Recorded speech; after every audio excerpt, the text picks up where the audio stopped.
केंद्रीय मंत्रिमंडल के मेरे साथी अश्विनी वैष्णव जी,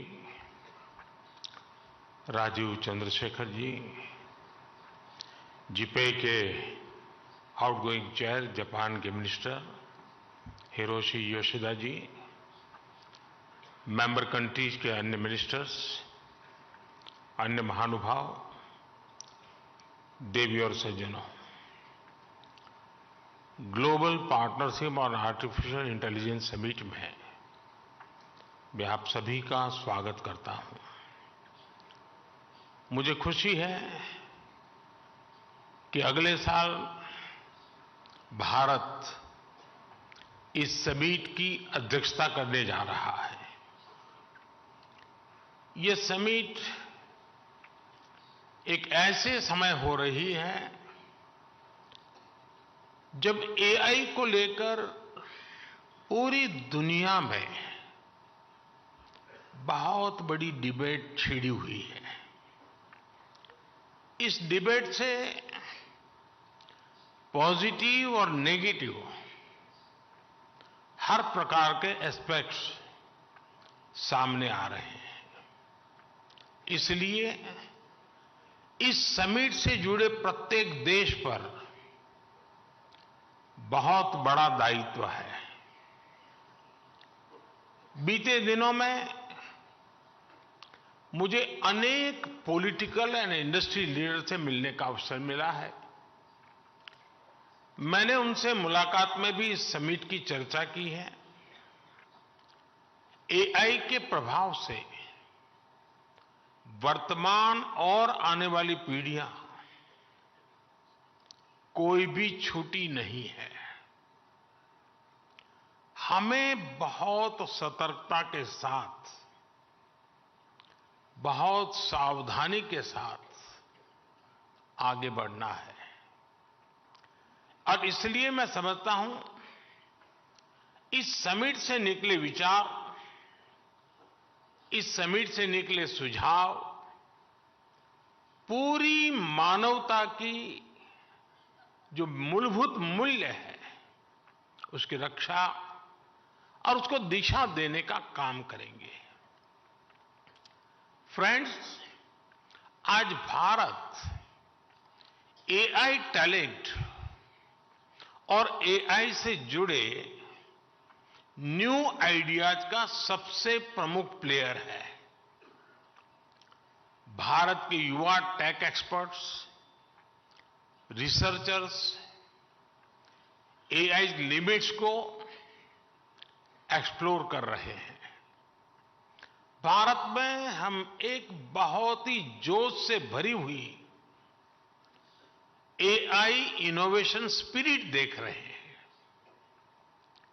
यहां आने से पहले मुझे एआई एक्सपो में जाने का अवसर मिला। आर्टिफिशियल इंटेलिजेंस कैसे जीवन बदल सकती है, ये हम इस एक्सपो में देख सकते हैं। युवा एआई इनिशिएटिव के तहत चुने गए युवाओं के आइडियाज को देखकर मुझे ज्यादा खुशी होना वो स्वाभाविक भी था। ये युवा टेक्नोलॉजी के द्वारा सामाजिक बदलाव लाने का प्रयास कर रहे हैं। भारत में एआई से जुड़े सॉल्यूशंस की चर्चा तो अब गांव-गांव तक पहुंच रही है। हाल ही में हमने एग्रीकल्चर में एआई चैटबॉट को लॉन्च किया। इससे किसानों को अपने एप्लीकेशन स्टेटस, पेमेंट डिटेल्स और गवर्नमेंट स्कीम्स से जुड़े अपडेट्स जानने में मदद मिलेगी। हम एआई की मदद से भारत में अपने हेल्थ सेक्टर को भी पूरी तरह से ट्रांसफॉर्म करने की दिशा में काम कर रहे हैं। सस्टेनेबल डेवलपमेंट गोल्स को हासिल करने में भी एआई अहम भूमिका निभा सकती है। फ्रेंड्स, भारत में हमारा विकास मंत्र है सबका साथ सबका विकास। हमने एआई फॉर ऑल की भावना से प्रेरित होकर सरकार की नीतियां और प्रोग्राम तैयार किए हैं। हमारा प्रयास है कि हम सोशल डेवलपमेंट और इंक्लूसिव ग्रोथ के लिए एआई की क्षमताओं का पूरा फायदा उठा सकें। भारत एआई के रिस्पॉन्सिबल और एथिकल यूज के लिए भी पूरी तरह कमिटेड है। हमने national programme on artificial intelligence शुरू किया है। हम भारत में एआई मिशन भी लॉन्च करने जा रहे हैं। इस मिशन का लक्ष्य भारत में एआई कंप्यूट पावर की पर्याप्त क्षमता स्थापित करना है। इससे भारत के स्टार्टअप्स और इनोवेटर्स को और बेहतर सुविधाएं मिलेगी। इस मिशन के तहत एग्रीकल्चर, हेल्थ केयर, एजुकेशन जैसे सेक्टर्स में एआई एप्लीकेशंस को प्रमोट किया जाएगा। हम अपने इंडस्ट्रियल ट्रेनिंग इंस्टीट्यूट के माध्यम से एआई स्किल्स को टियर 2 और टियर 3 शहरों तक पहुंचा रहे हैं। हमारे पास नेशनल एआई पोर्टल है जो देश में आर्टिफिशियल इंटेलिजेंस इनिशिएटिव को बढ़ावा देता है। आपने ऐरावत इनिशिएटिव के बारे में भी सुना होगा। इस कॉमन प्लेटफॉर्म का उपयोग बहुत जल्द सभी रिसर्च लैब, इंडस्ट्री और स्टार्टअप कर सकेंगे।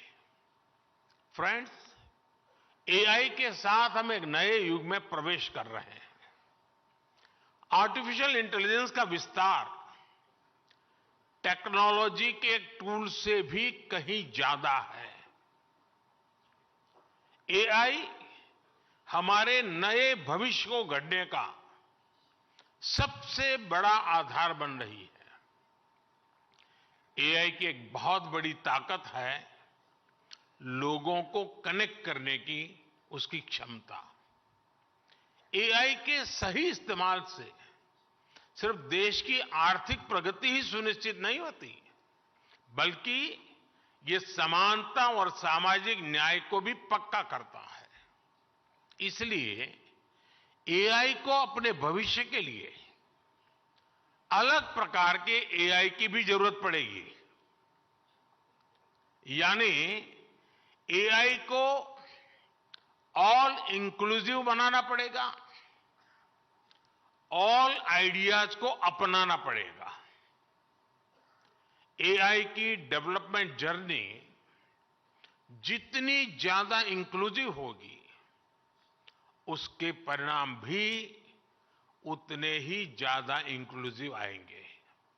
हमने देखा है कि पिछली शताब्दी में टेक्नोलॉजी तक अनइक्वल एक्सेस की वजह से समाज में मौजूद असमानताएं और बढ़ गई थी।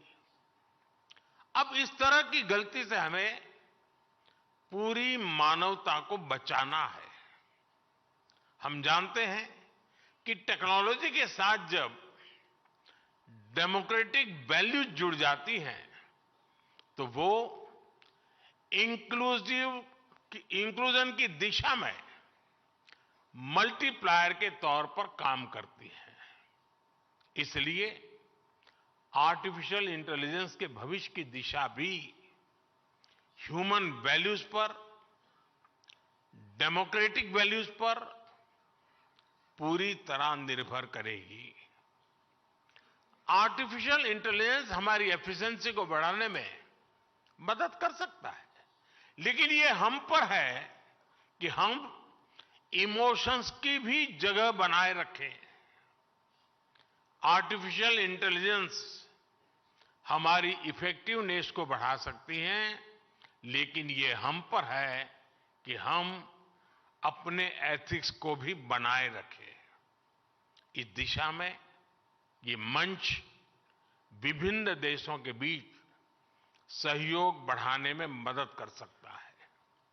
फ्रेंड्स, किसी भी सिस्टम को सस्टेनेबल बनाने के लिए उसे ट्रांसफॉर्मेटिव, ट्रांसपेरेंट और ट्रस्टेड बनाना पड़ता है। इसमें कोई संदेह नहीं कि एआई ट्रांसफॉर्मेटिव तो है ही, लेकिन ये हम पर है कि हम इसे ज्यादा से ज्यादा ट्रांसपेरेंट बनाएं। अगर हम इस्तेमाल हो रहे डेटा और एल्गोरिदम को ट्रांसपेरेंट और फ्री फ्रॉम बायस बना सके तो एक अच्छी शुरुआत होगी। हमें दुनिया भर के लोगों को यह यकीन दिलाना होगा कि एआई उनके लाभ के लिए है, उनके भले के लिए है। हमें दुनिया के विभिन्न देशों को यह भी विश्वास दिलाना होगा कि इस टेक्नोलॉजी की विकास यात्रा में किसी को भी पीछे नहीं छोड़ा जाएगा।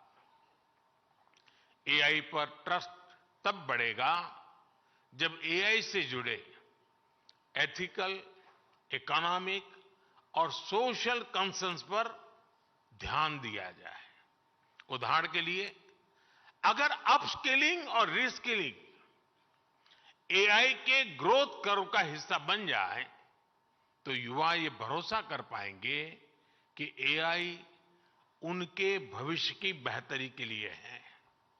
अगर डेटा की सुरक्षा पर ध्यान दिया जाए तो लोग यकीन कर पाएंगे कि एआई उनकी प्राइवेसी में दखल दिए बिना विकास को आगे बढ़ाएगा।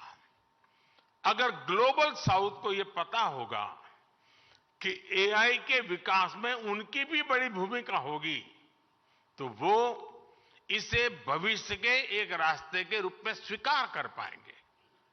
फ्रेंड्स, एआई के अनेक पॉजिटिव पहलू हैं, लेकिन इससे जुड़ी नेगेटिव बातें भी उतनी ही चिंता का विषय है।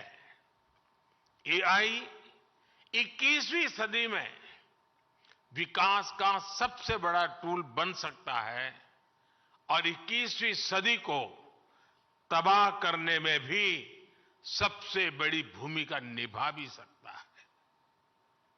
डीप फेक का चैलेंज आज पूरी दुनिया के सामने है। इसके अलावा साइबर सिक्योरिटी, डेटा थेफ्ट और आतंकियों के हाथ में एआई टूल्स के आने का भी बहुत बड़ा खतरा है। अगर आतंकी संगठनों के पास एआई लेस हथियार पहुंच जाए तो उससे ग्लोबल सिक्योरिटी पर बहुत बड़ा असर होगा। हमें इस विषय पर चर्चा करके एक ठोस प्लान तक पहुंचने की जरूरत है कि कैसे एआई के गलत इस्तेमाल को रोका जाए। इसलिए ही G20 प्रेसिडेंसी के दौरान हमने responsible, human centric AI governance का फ्रेमवर्क तैयार करने का प्रस्ताव रखा था। G20 न्यू दिल्ली डिक्लेरेशन ने एआई प्रिंसिपल्स के प्रति सभी सदस्य देशों के कमिटमेंट की पुष्टि की है। सभी सदस्यों में एआई के उपयोग से जुड़े खतरों को लेकर एक अंडरस्टैंडिंग थी। जिस तरह हमारे पास विभिन्न अंतर्राष्ट्रीय मुद्दों के लिए समझौते और प्रोटोकॉल्स है, उसी तरह हमें एआई के एथिकल यूज के लिए मिलकर ग्लोबल फ्रेमवर्क तैयार करना होगा। इसमें हाई रिस्क या फ्रंटियर एआई टूल्स की टेस्टिंग और डिप्लॉयमेंट के लिए प्रोटोकॉल भी शामिल होगा।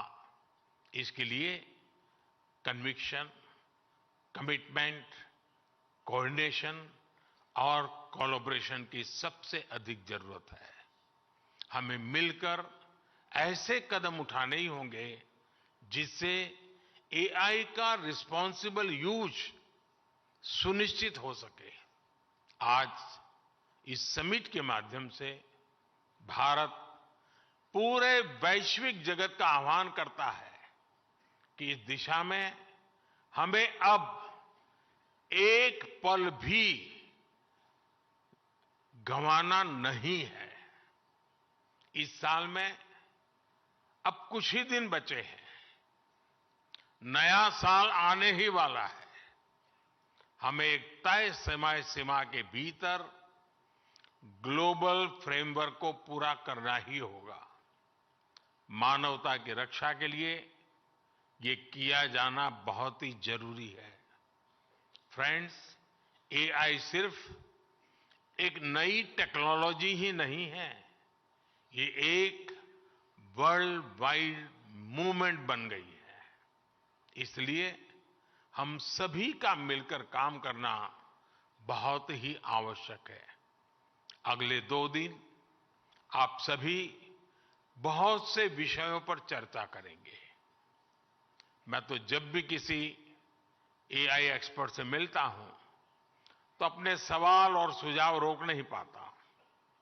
आज आप एक्सपर्ट से बातें करते हुए भी कई बातें मेरे मन में आ रही हैं। हमें ये सोचना होगा कि एआई जनरेटेड इंफॉर्मेशन की क्रेडिबिलिटी को कैसे बढ़ाया जा सकता है। ऐसे क्या डेटा सेट्स हो सकते हैं जिनके उपयोग से हम एआई टूल्स को ट्रेन और टेस्ट कर सकें। किसी एआई टूल को मार्केट में रिलीज करने से पहले कितना टेस्ट करना चाहिए, इस पर भी जरूर सोचना चाहिए। क्या हम कोई सॉफ्टवेयर वाटरमार्क इंट्रोड्यूस कर सकते हैं जो ये बताएं कि ये इंफॉर्मेशन या प्रोडक्ट एआई जनरेटेड है। इससे जो व्यक्ति एआई जनरेटेड इंफॉर्मेशन का इस्तेमाल करेगा उसे उसकी लिमिटेशंस के बारे में पता रहेगा। एक बात मैं भारत में केंद्र सरकार और राज्य सरकार के दिग्गजों से भी कहूंगा, सरकारों के पास योजनाओं से जुड़ा विभिन्न तरह का डेटा होता है। इसका उपयोग एविडेंस बेस्ड डिसीजन मेकिंग में कैसे कर सकते हैं? क्या हम ऐसे डेटा का एआई टूल को ट्रेन करने में उपयोग कर सकते हैं? क्या हम एक ऐसा ऑडिट मैकेनिज्म स्थापित कर सकते हैं जिसमें एआई टूल्स को उसकी क्षमता के आधार पर रेड, येलो या ग्रीन में कैटेगराइज किया जा सके? क्या हम एक इंस्टीट्यूशनल मैकेनिज्म स्थापित कर सकते हैं जो रेजिलिएंट एम्प्लॉयमेंट को सुनिश्चित करे? क्या हम standardized global AI education curriculum ला सकते हैं? क्या एआई ड्रिवन फ्यूचर के लिए लोगों को तैयार करने के स्टैंडर्ड तय कर सकते हैं? ऐसे अनेक सवालों पर सरकार से जुड़े लोग और आप सभी एक्सपर्ट्स जरूर विचार करें। फ्रेंड्स, आप जानते हैं कि भारत में सैकड़ों भाषाएं बोली जाती हैं, हजारों बोलियां हैं। डिजिटल इंक्लूजन को बढ़ाने के लिए एआई की मदद से स्थानीय भाषा में डिजिटल सर्विसेज कैसे उपलब्ध कराई जा सकती हैं, इस बारे में भी सोचें। जो भाषा अब नहीं बोली जाती उसे एआई की मदद से कैसे रिवाइव किया जा सकता है, इस पर भी काम करें। संस्कृत भाषा का नॉलेज बेस और लिटरेचर बहुत समृद्ध है, उसे एआई की मदद से कैसे आगे बढ़ाया जा सकता है, इस पर भी सोचें। एआई की मदद से वैदिक मैथमेटिक्स के मिसिंग वॉल्यूम्स को क्या फिर से जोड़ा जा सकता है, इस बारे में भी प्रयास किया जाना चाहिए। फ्रेंड्स, मुझे विश्वास है कि ये समिट आइडियाज एक्सचेंज करने का बेहतरीन अवसर उपलब्ध कराएगी।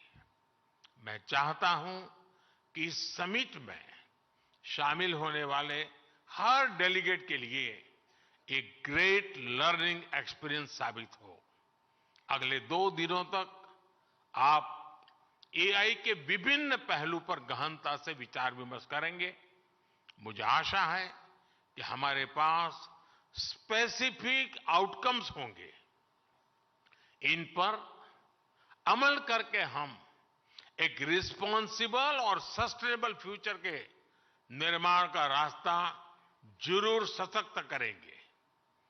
आप सभी को मेरी बहुत बहुत शुभकामनाएं हैं। बहुत बहुत धन्यवाद। नमस्कार।